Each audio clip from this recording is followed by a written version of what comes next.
Hi and welcome back. When I first started in Party Plan, I'd never done anything like it before. I was really like a blank canvas. And when I say blank, I actually mean really blank. I didn't get off to a good start.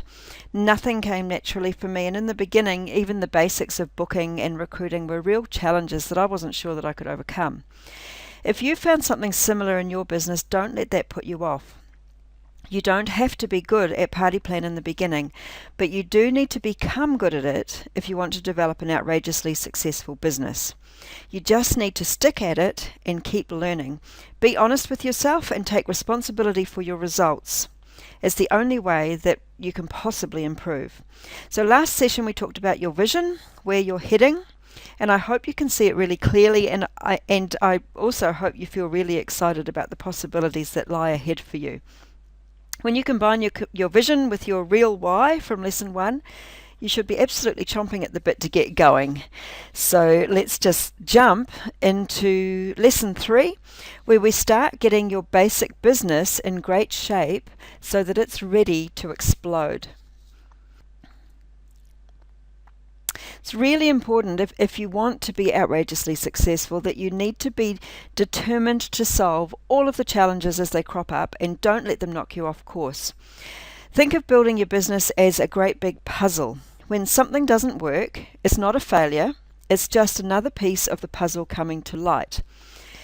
Turned out that finding the basics a struggle for me in the beginning, although it wasn't much fun, it was a fantastic gift for me. It was invaluable and probably the biggest key that I found for future success. Now, every now and then in my business, somebody would join who just seemed to be blessed.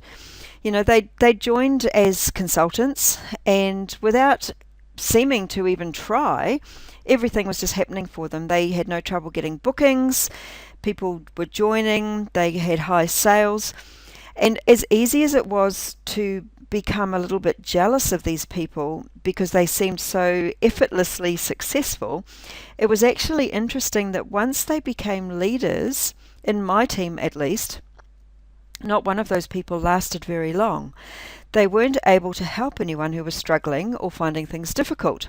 They just couldn't relate to people. Now that obviously isn't going to happen every time, but my experience was that the people that joined my team who got off to such an amazingly easy start really struggled later on. An outrageously successful business cannot be achieved by yourself. It does take a team. So as people join you, you show them how you do it, and you support them to develop successful businesses of their own. And that's what the job really is all about. So Zig Ziglar has a quote that is probably one of my favorites. It's very good for this business and what we're trying to achieve. You can have everything in life that you want if you will just help enough other people get what they want.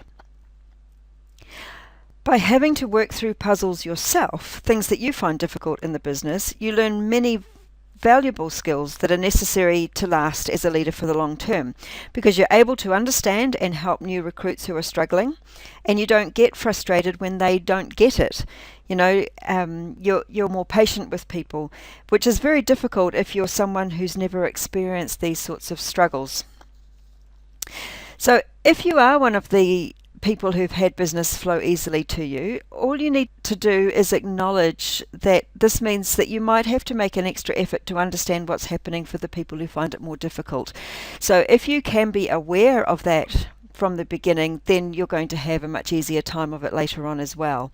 So some things that you could probably do are maybe talk to some other leaders who do understand what challenges can crop up and try and pick up on their tips and tricks, try and find out a little bit about how it really feels to have no bookings in your diary or everything that you have postponed, and just talk to some people that have had those sorts of challenges and come through them. Think about how you successfully achieve the things that other people can find hard, and see if you can break them down into steps, because if you can come up with some ideas that others can make work, it's not only going to help them, but it's going to enrich you as a leader for the long term as well.